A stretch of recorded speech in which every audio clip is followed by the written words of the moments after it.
Good morning everybody, Col here. Another lovely day here in Coffs Harbour, although we've had a lot of rain lately, starting to wash away. Anyhow, we still got room in the workshop to work, so we're pretty good. Alright, last week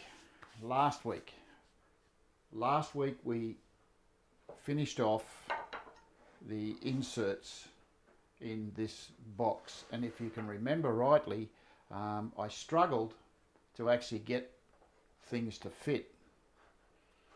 Well, since the rain has settled a little bit and the sun has come out, everything is dried out and our timber has shrunk back to where it was originally. So now they're quite easy to put in and take out. They're just quite nice. So that is what we ended up with. So those little liners, they're a good start. And somebody asked me last week what size I do my liners. These particular liners I've made at 7mm, and part of the reason for that 7mm is because now I don't have to dress timber down to lots of different sizes. I'm basically staying within one thickness. So my liners are 7mm, the tray supports are going to be 7mm, and the tray itself is going to be 7mm, and that's all based around using the cutters that we use to do the different functions around the box. So just keeping it a standard size makes just that little bit easier. I could take these down to 6mm or something a little bit smaller, but I'm not going to. It's just much easier to do a very simple thing, and I try to keep things as simple as possible so that it's easier to do. And I've focused mainly on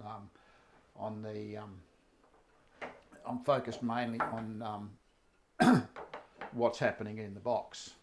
So the idea is just to make it sort of nice and uniform right throughout the whole box, and that's what we've done. So now what I want to do is, I'll just go back here. The thing we want to do this time is we want to get into making the supports for the tray. Now this box here,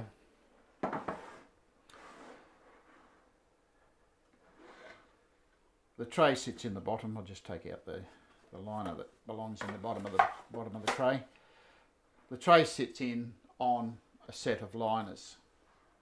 Okay, so you can see they're nicely fitted. They're mited on the corners, and the tray just sits straight in on top of that. Now the height that you have those is dependent on how deep you want your tray. If you want a very narrow tray, then it's just a matter of making this thinner and making these wider. Okay, so that's based on that width of those. The width of the distance between the bottom of the liner and the top of the liner. Okay, so that'll be the measurement that we have to work with. So when I measure that,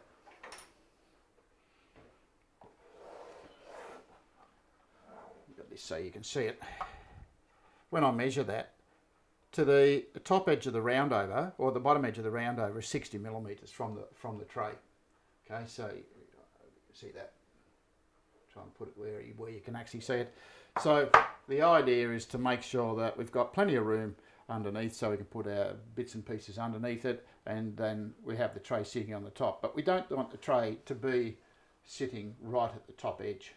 Okay, so if I've got 60mm, over the years I've developed a size like that goes really well in this size box.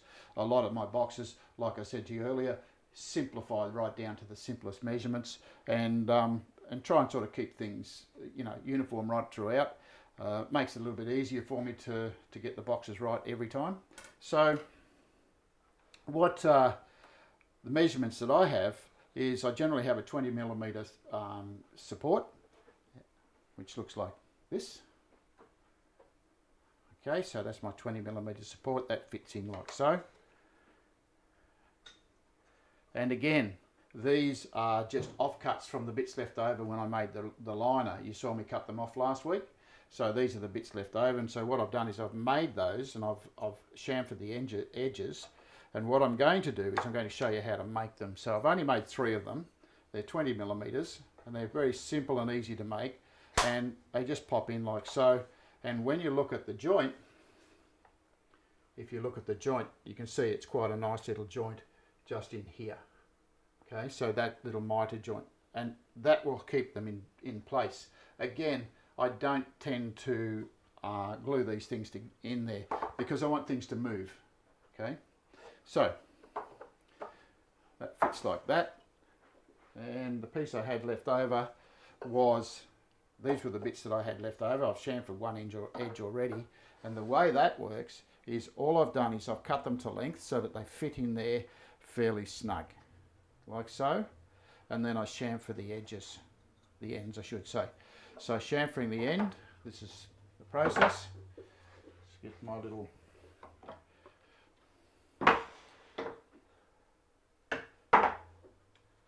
this is my 45-degree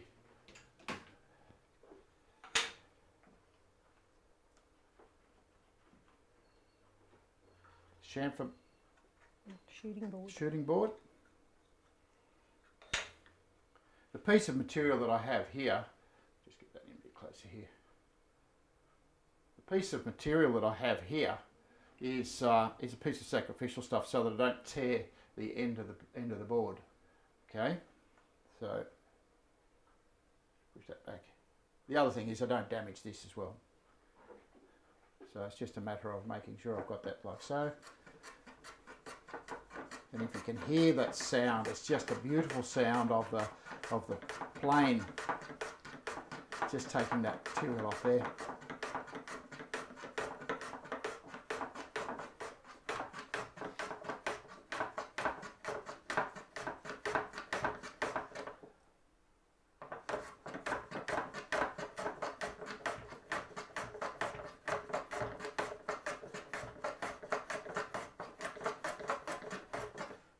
You can see just a little bit at a time.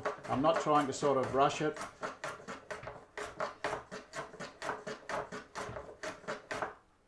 For those of you who weren't watching last week, this is a Veritas plane. You can get them at Carbatech, I think.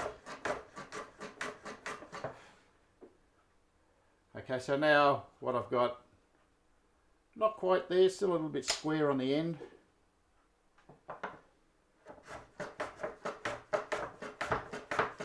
I find using the shooting board a little bit more accurate than using a drop saw. If I was using a drop saw, I'd sit it on the edge and just cut it straight down.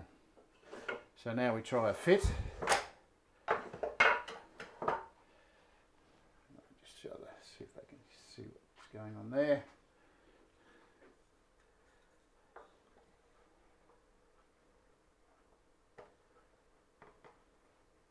And it's not quite there, it's a little bit snug. So I just need to take a little bit more off. Just checking the ends, making sure that I've got nice, clean, sharp mitre.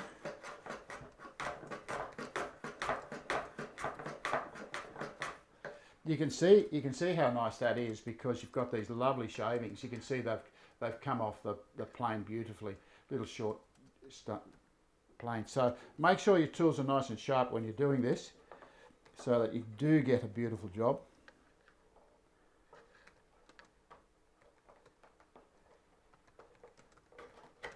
Okay, so now you can see, when you look in there, you can see it fits in beautifully. All I need to do now is dock it to size. For that I need to go to my saw. So I'll just take this out. So I'm just going to shift the camera for you. I'll go over to the saw and set that up.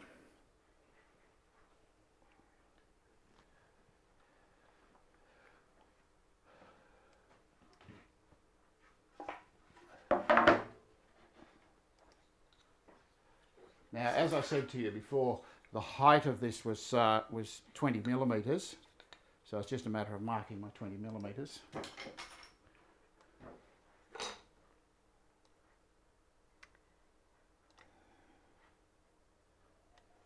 Like so. Use my finger gauge again, just give me a little bit of a mark, and then we go over here. And so we'll set up. Just come a little bit closer so you can see what's going on.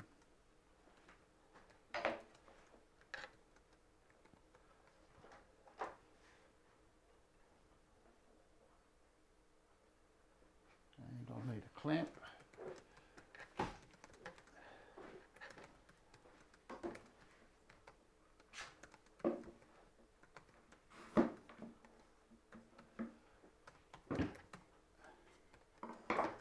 And just be safe, make sure, don't try and hold it with your fingers. You might find that it'll cause you a little bit of grief.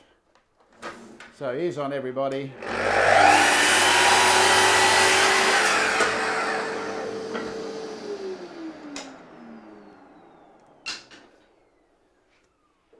And we come back here. Okay, so there's my piece. And it's just a matter of fitting that back in there.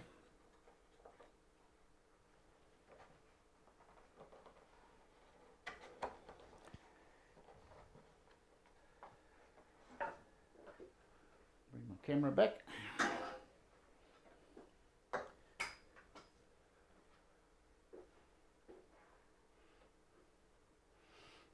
And there you can see it's fitted in really, really nicely, just nice and neat, same height as everything else, and it's finished my tray support. Okay, so everything's 20 millimeters there. So my next task now is to actually make the tray. Now, I drew this up earlier, and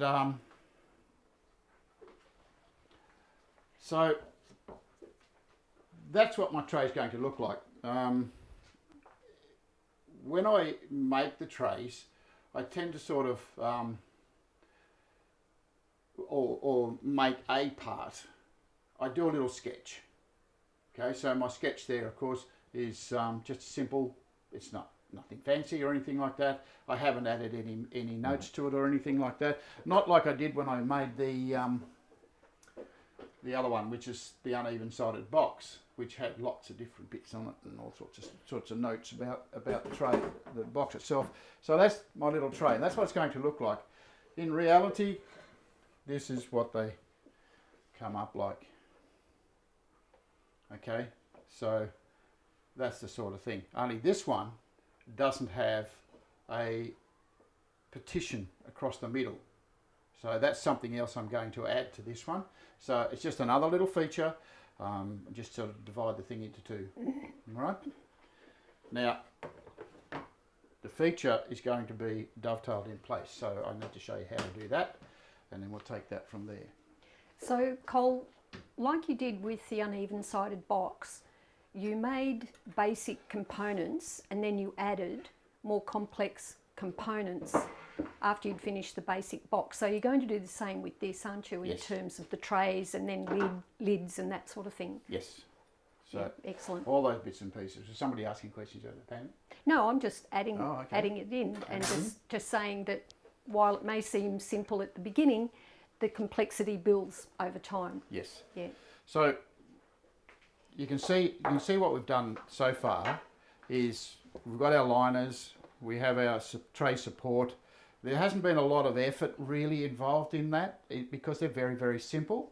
Cutting the top off the box as well was another task that we did earlier. So again, these are little things that we need to do. So put the box aside and we have a look at the material that we're going to use for this. I'll just turn that camera down so you can see. Now what I've done is I've cut the two ends for the tray. So they're going to be the end parts of the tray. And then, wrong bit, this bit is going to be the two sides. So I'll do one here and one here. Now, when I get the box back, I shouldn't have taken it away to begin with. When I measured this, I've cut it to size so that it's 1 millimetre bigger than my space that I have in there, so it actually doesn't fit in. The same with these. These are a little bit millimetre wider. I've cut them so that when I cut the joints on them and expose the joints, I'm going to have a box that fits very neatly into the space that I've got here. So that's what's going to happen. So what I need to do here first, this is going to have a divider in the middle of it, which is this piece here, which is 6 millimetres. So that divider is going to go in the middle. These two are going to go on the ends. So what I need to do is I need to cut a dovetail across my piece of timber, and then I'll dock these to the right width so that I've got all 4 parts of the box frame. So to cut that, shift things again, So, and using my dovetail bit. so are you using the H10 template today? H10, yes. We did it last time, we used the H10 last time. So most of the internal componentry of my boxes is done with the H10. Very, very small dovetail, but and it looks a little bit more like a hand cut dovetail, although it's done by a machine. It's not really cheating, but you know. It's just a look. It's just a look. Okay, so when I set the height, I'm not very prescriptive about what height I have here. Just trying to get this camera so that you can actually see.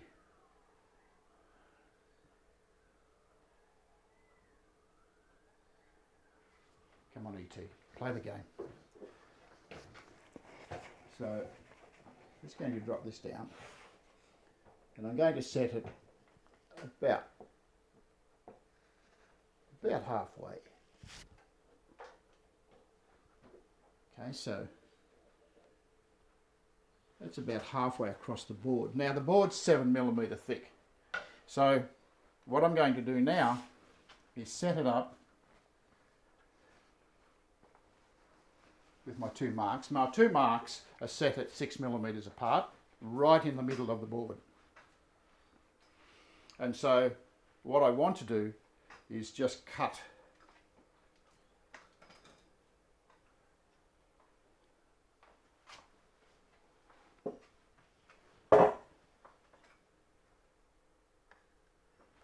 through the board. So I need to set up a fence.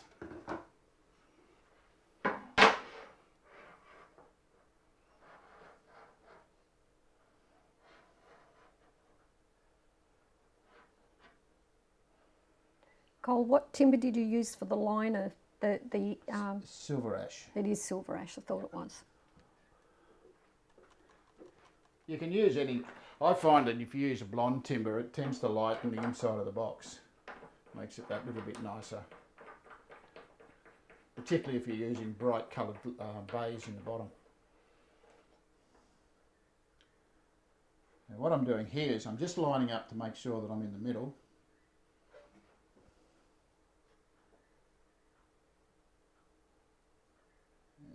It's pretty good. I can clamp that in place.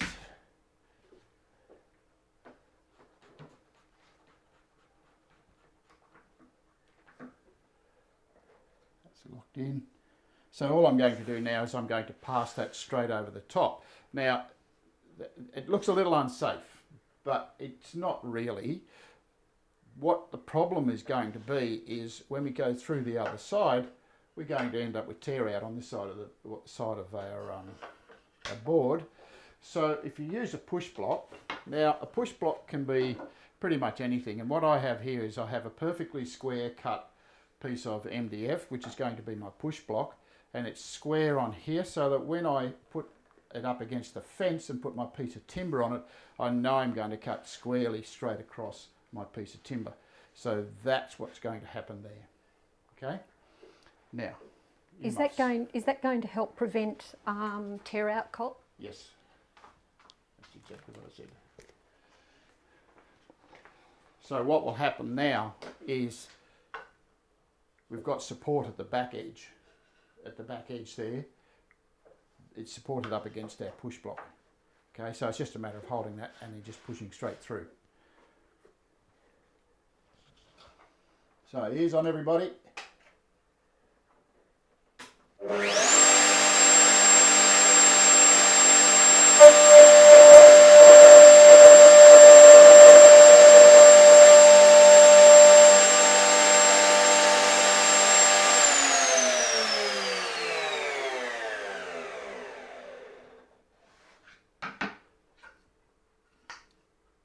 Nice and clean, look at that.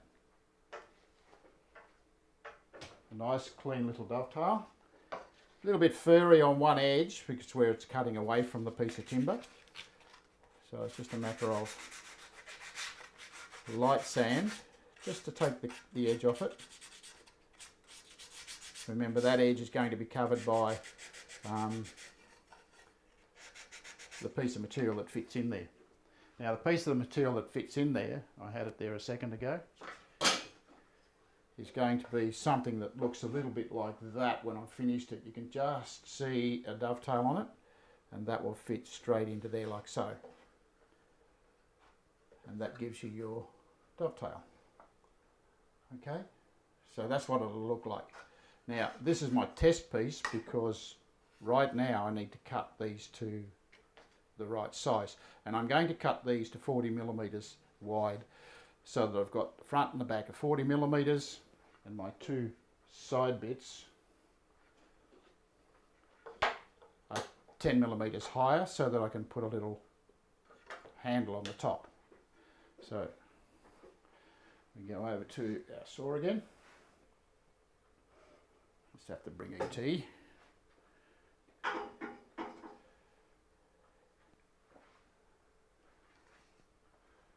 Ruler.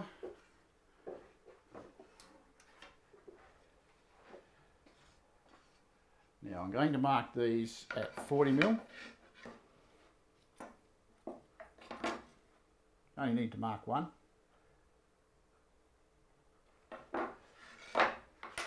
Set my fence. That's the beauty of these saws that have this laser light.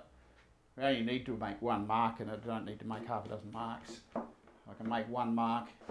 Whoop, that didn't work.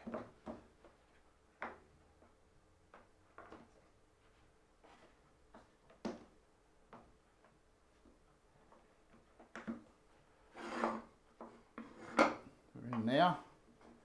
So now I'm just going to cut those.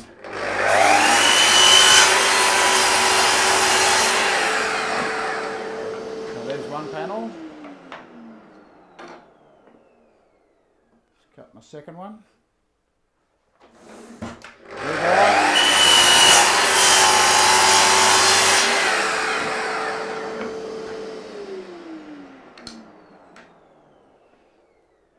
Let's get this back here now.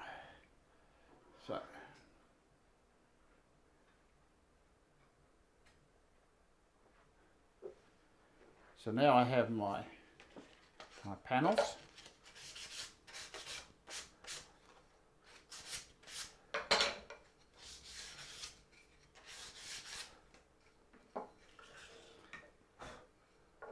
This is what it's going to look like.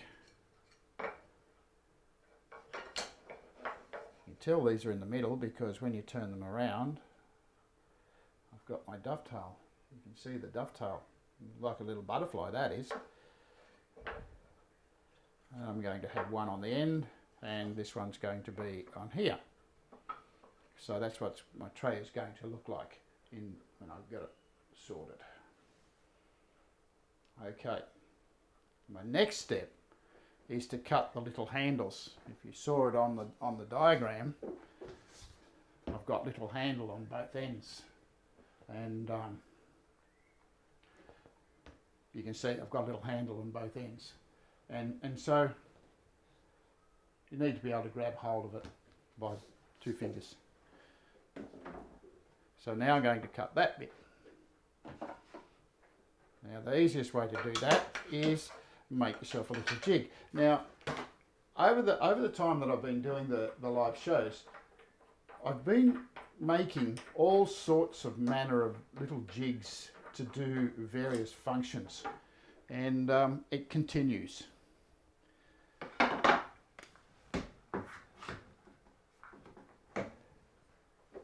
I find if you make a nice little a tool, you can get things to work really, really well if you make the tool correctly. Now the router bit that I'm going to use to shape the end of my handles is the straight bit. I thought that was on there. The straight bit from the A10. Now, first task, as per always, you can see that that's been used. Scrub off the excess that you get on it, and then a tiny little oil.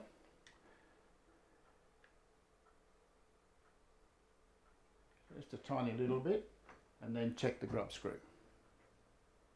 Just make sure that's done up tight. That's done.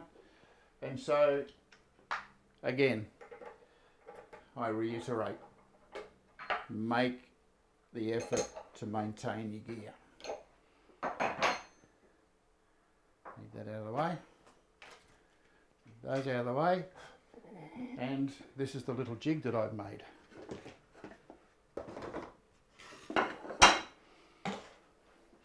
That's right. Okay, so these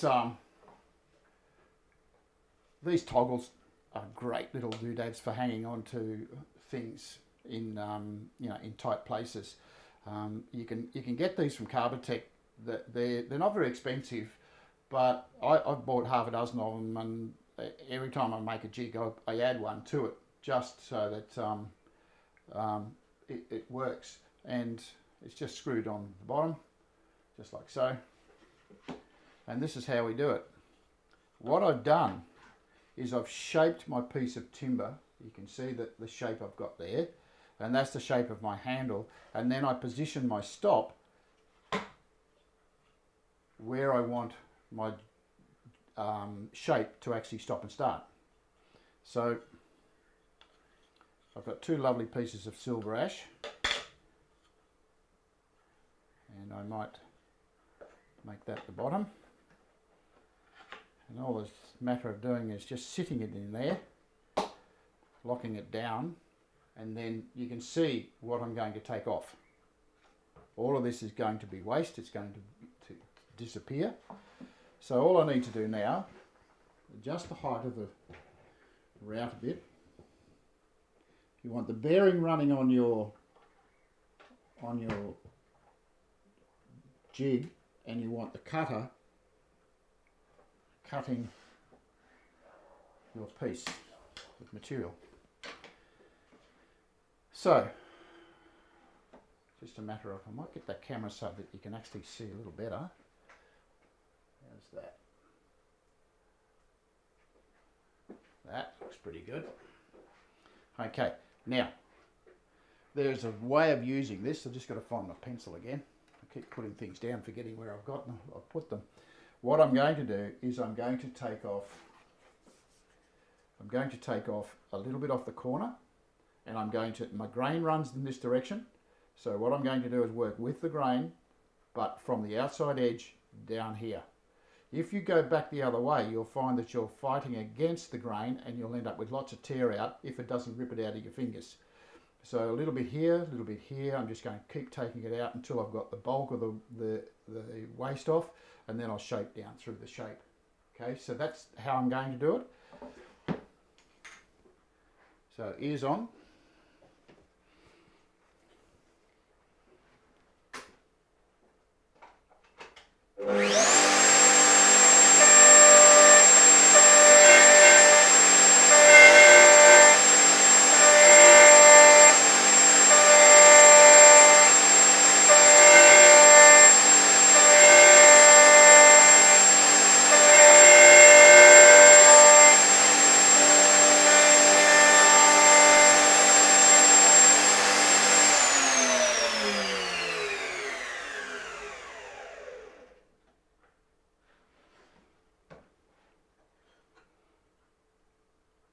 So a lovely little shape. Now it's all very smooth in there as well because I've taken out followed the grain along. So it's just a matter of flip it over and do it again. Ears on.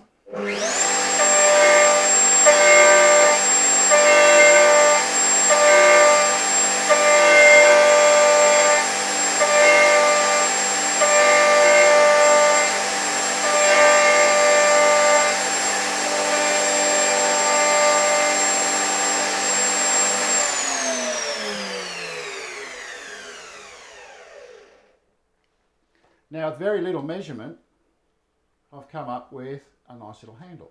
I can lift and lower. So all I need to do is do that again. I want it this way up. Okay, so ears on again, folks.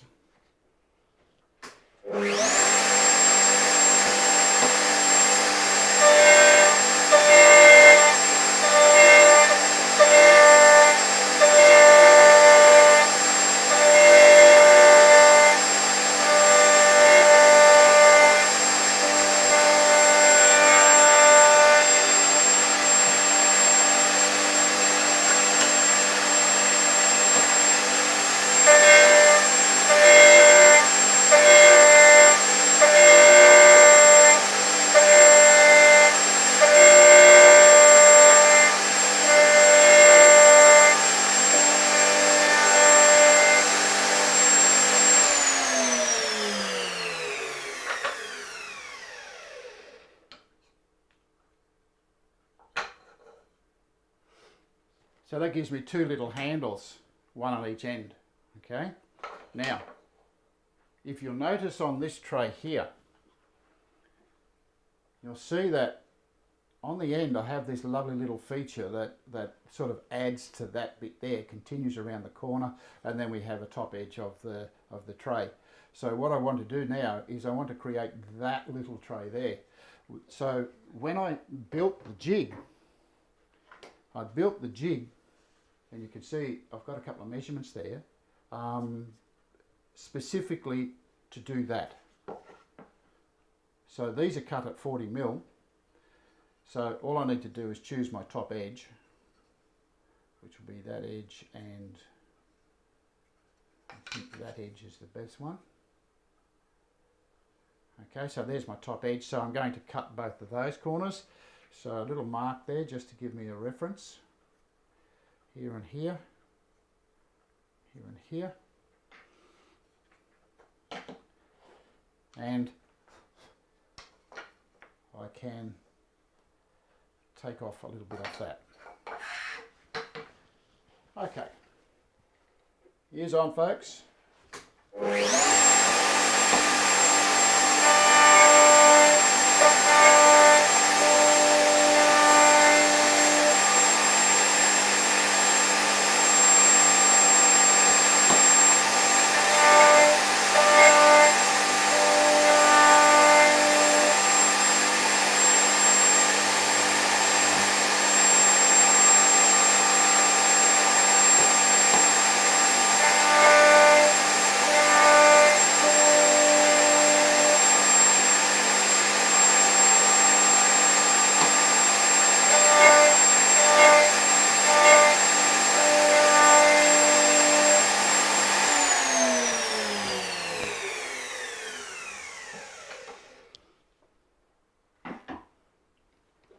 How cute's that little jig? It does a really nice job too now, because what you will see now is this piece of timber, this one here, is the same size as that, and when you put them together you have very even sizes. Okay, so they're both exactly the same size. Right? And we have that lovely little feature there and there. Okay, so that's a simple way of getting everything to line up nicely. So my next task now is to cut the joints in the tray. So what I want to do now is just make sure that I've got everything done properly. This is my out, that's my in, and my piece of chalk, and let's go back down here. Got the outside. Just making sure that I've got my reference marks on here, and I do this every single time. Now it's pretty easy to see which one's the inside and which is the outside, but I still just want to make sure I've got a reference mark on there so that if I get distracted sometime, I got something to work back to. Now there you can see that, just particularly on white timber, it's very hard to see white chalk, of course. So now it's just a matter of cutting my joints. Now I'm going to use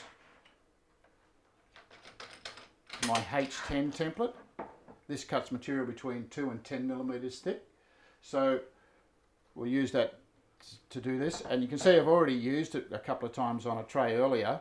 I'm going to move towards the middle a bit so that I've got support, because I don't know that the thickness of that cut that I did last time is exactly the same as this. So I'm going to cut my dovetails in my long pieces, because that's the bit when you pick the tray up, that's the first thing you see is the front edge. So we'll cut the dovetails in the long pieces. Now the technique that I used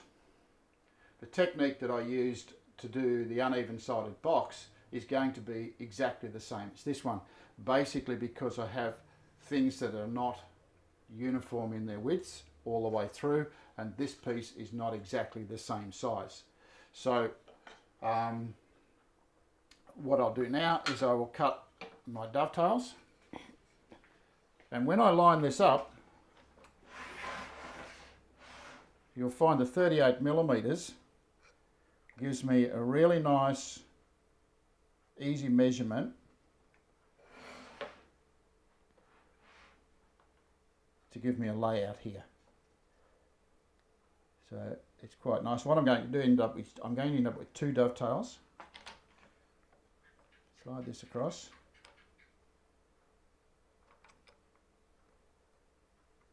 Like so. Just got to get it right. Same on the other end.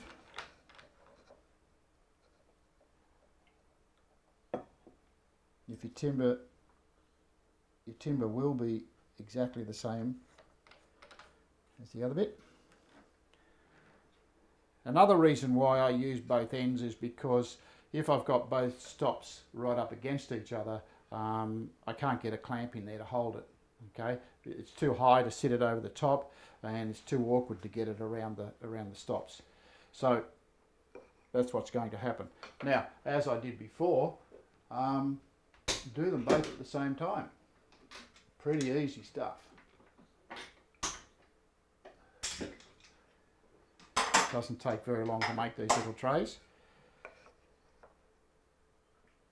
So that's showing me the wrong side.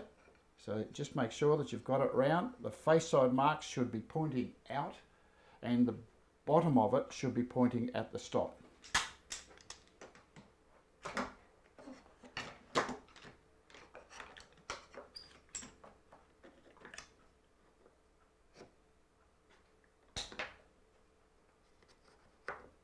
So. A little bit fiddly, isn't it? It is a little bit fiddly. But worth it. This one's just not quite right. I'm not happy with that. Make sure you get it pretty close.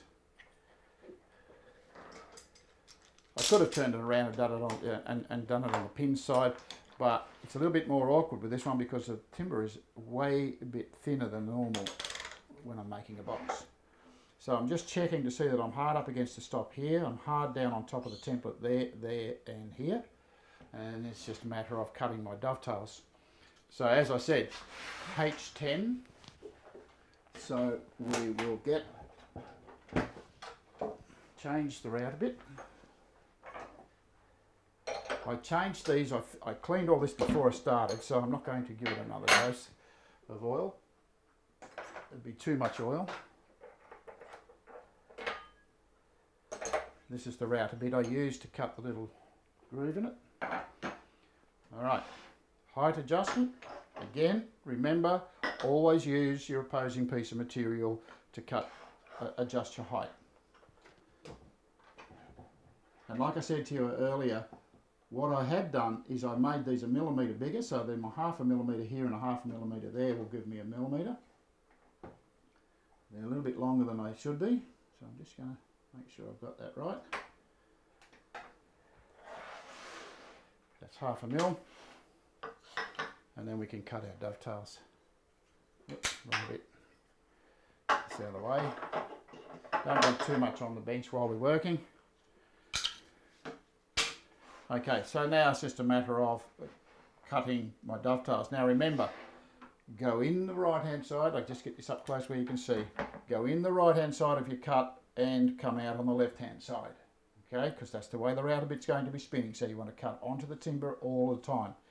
So both those, get the cut through there, right hand side and out on the left hand side. So ears on folks, and I'll cut these.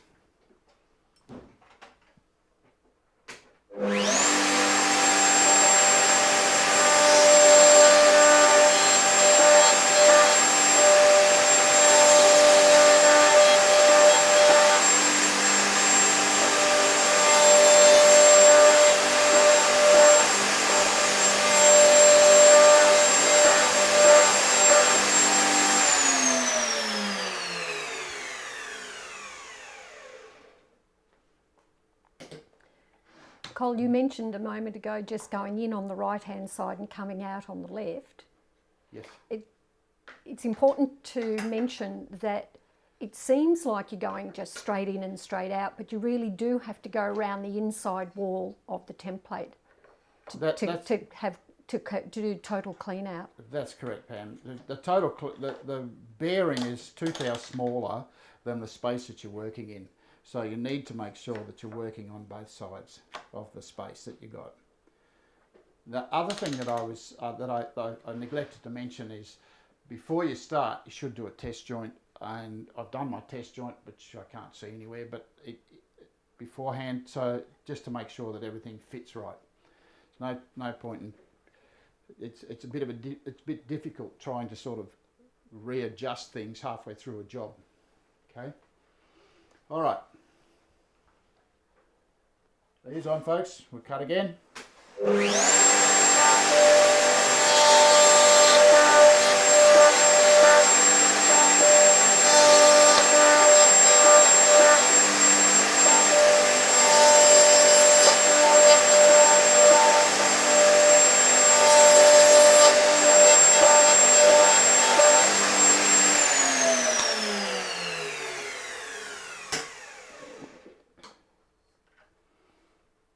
Lovely.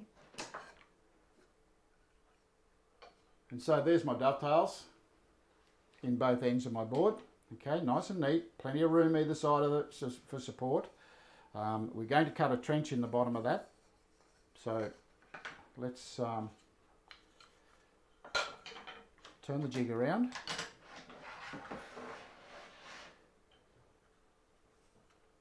And we're going to mount that one exactly the same. Now we're working on the pin side of the jig, which is the tapered fingers on the template. Same process, make sure you have a face side mark out and the bottom of the box touching your stops.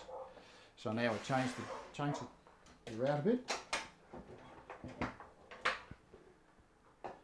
I know most places where schools in particular have 2 router bits set up. Saves that little task of 2 router tables. 2 router tables and two routers. It saves a lot of fiddle around doing this sort of stuff if you've got it all set up, particularly when you're doing bulk, multiple amounts of joints. Have 2 setups and then just a matter of that out of the way, this out of the way. Now remember, on this one here, we're going to cut across the face of the joint first, just to get rid of the little bit on the beginning, and then we're going to cut the rest of the material out as we go. Same technique, cut on the right hand side, come out on the left hand side. right hand side, and you can see that the space here is much bigger. Okay, there's much more space in there than there is in on the dovetail side. So very careful that you don't get tear out on the front. So ears on.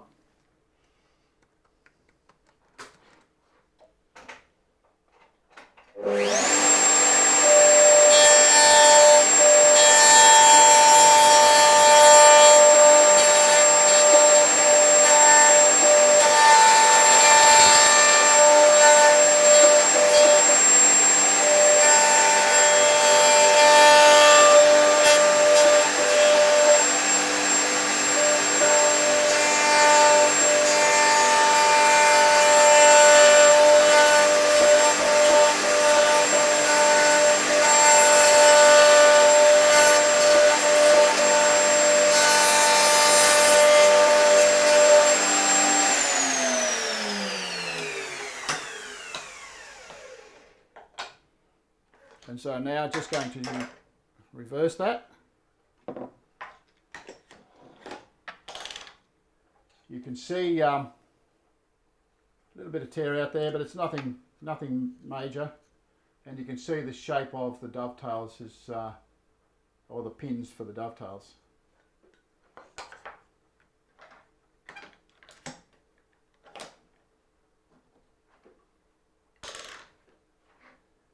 Just checking.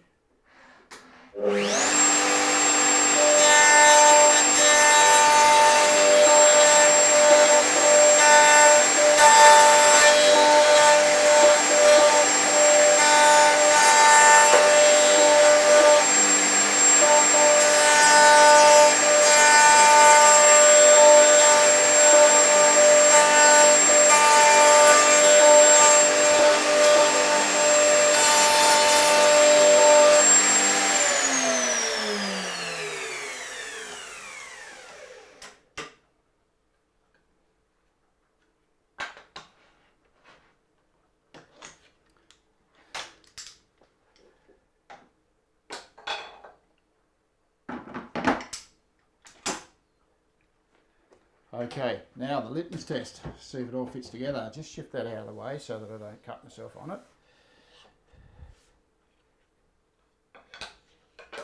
So,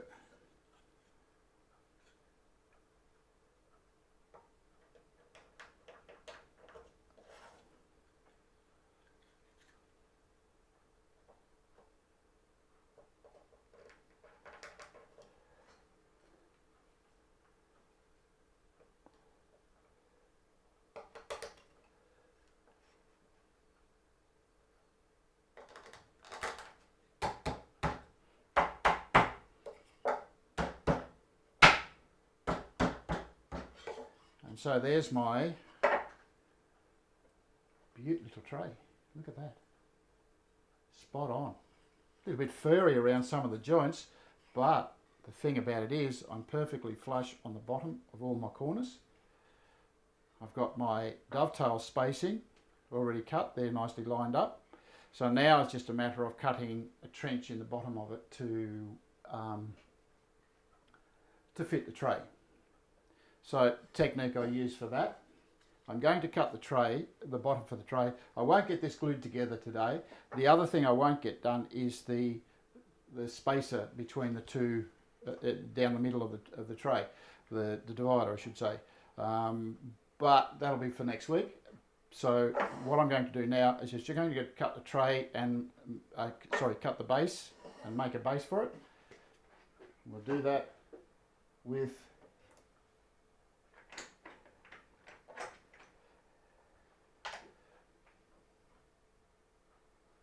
I'm doing that with my rebate cutter, and of course I'll be running that with the big bearing.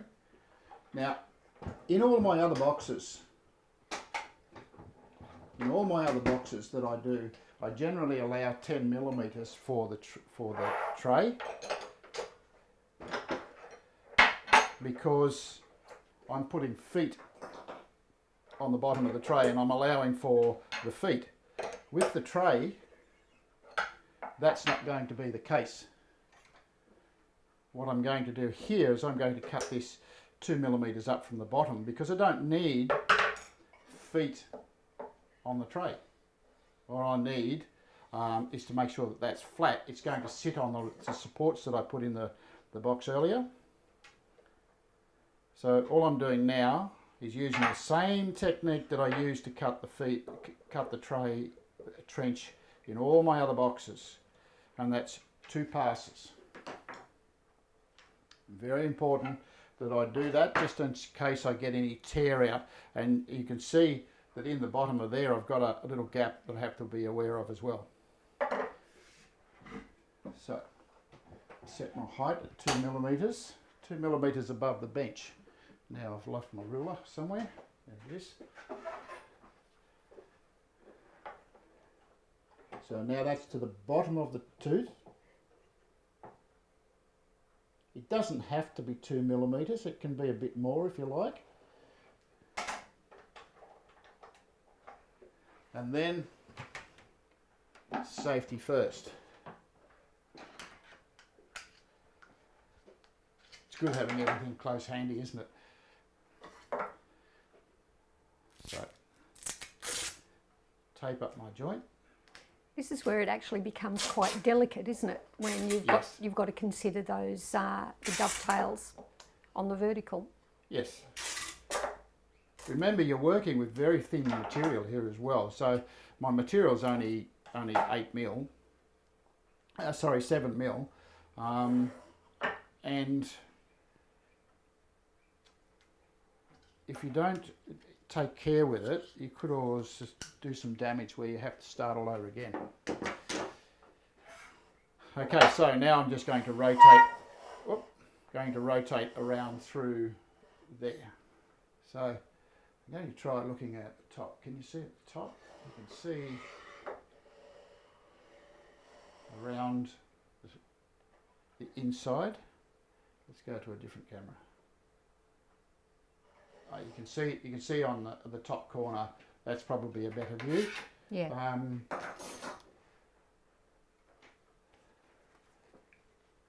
Try this.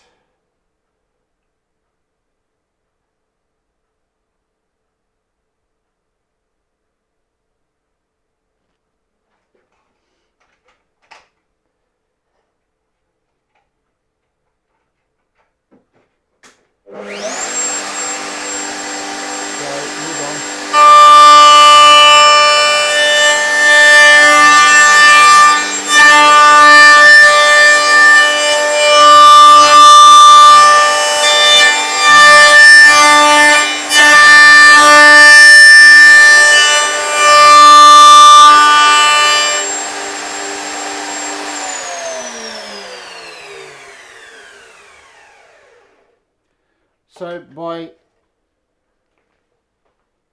using the same technique that I used before, where I'm going with the rotation of the router bit, I'm getting a nice clean trench there, and as you can see, there's not much material left at the bottom. So again, be very careful that you go the right way. So now what I'm going to do is I'm going to go against the rotation of the router bit. So all I'm going to do is change my router bit to, change the bearing to the original one that comes on the jig.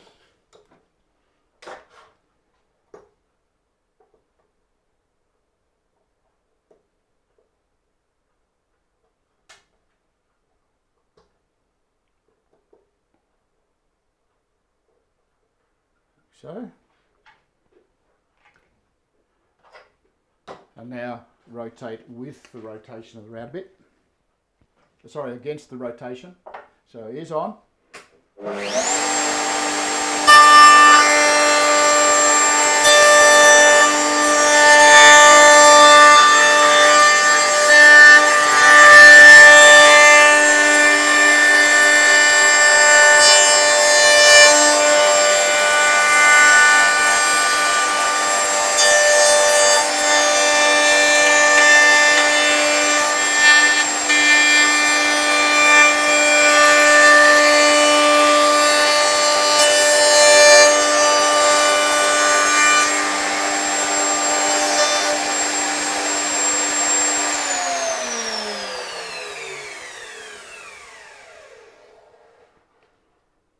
beautiful. And so what you can see there now is a beautiful trench. Nice and clean, there's no tear out. It's just a really nice trench all the way around. So now I have to do is fit my lid, fit my base. So when I measure for my base, I drop my ruler into the bottom. It's into the bottom of the trench, and I measure across to the inside edge. And instead of going 5mm, which will give me a perfect fit for my base, I want to make sure that I've got room around it so that it will expand, timber will expand. So I'm only going to add 4mm. So I've got 159mm wide. Just write that on here. And I need a piece of material that is 250mm long. So it's 246 to the inside edge, and then my forward gives me 250. So 155 by 200, 159 by 250, and then I'm going to take my tape off. Let's see where I've got it folded. Just remove the tape off here. I don't want the tape on here too long because it tends to, the glue tends to sort of permeate the fibres, or it gets stuck too hard, and when it comes off you end up with tear out. Okay, so the box, let's go back to our cameras. The box is cedar and silver ash. So the bottom of my tray is going to be a piece of cedar. Okay, it's the same cedar that I had on there, same piece of cedar that I have in the bottom of the box. So I'm going to use exactly the same piece of cedar here, again, to make my tray. Now this was a base for another box that I made earlier. I didn't end up using it, I can't remember why, but anyway, I didn't. And so it's already got rounded corners. I'm going to save one of them at least, because, there's the reason I didn't use it. It's got a little hole in it, okay, which meant I would have had to sort of repair it. That's why I didn't use this piece. So I'm going to save one of those, and I might even be able to cut that little hole out. It might come out. So 250mm long.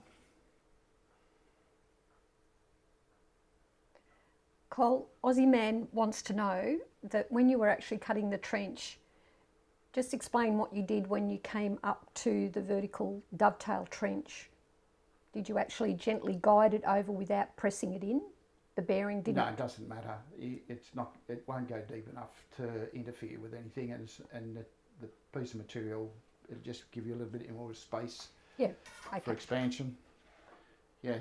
The bearing's not that big, Aussie, so is pretty big on the first cut, so it doesn't make any difference whatsoever.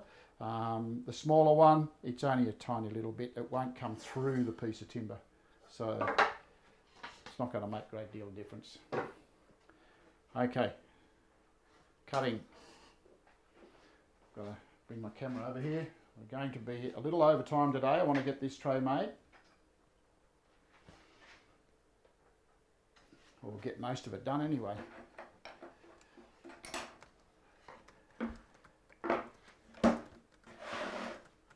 Shift things out of the way.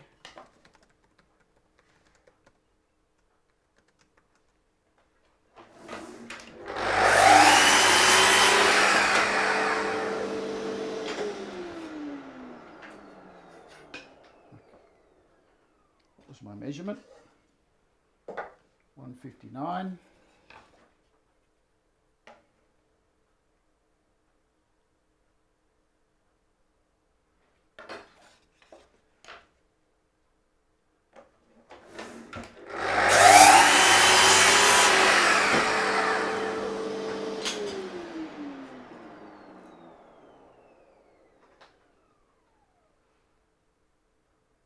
And then onto my sander.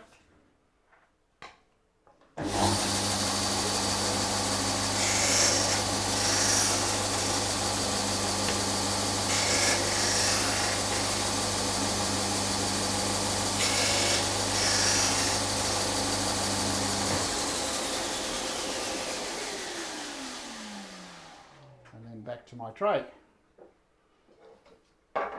So around the workshop in 90 days, oh sorry, in 19 seconds.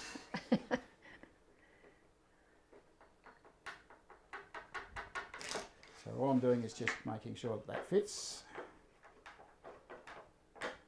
I'm supporting my material as I pull the top off it. And then here's my, now remember last week it was that wet and miserable that my timber expanded beyond fitting. And this week I made sure it fitted.